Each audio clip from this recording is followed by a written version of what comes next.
In this quick video, I'll show you how to change administrator name on HP laptop Windows 11. If you found this video helpful, then please consider subscribing my channel and also like this video.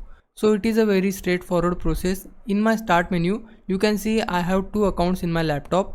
I want to change account name of this account. For that, firstly we need to search here control panel, then open control panel in your laptop and now set it as category. We need to set view by as category. Then go to user accounts. Now under user accounts we need to click on change account type.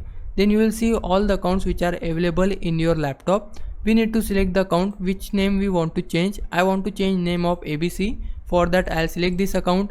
Then you will see bunch of options on left side. Select the option as change the account name. Tap on it and now change the name which you want to use. Now I'll type here XYZ and then click on change name to apply changes.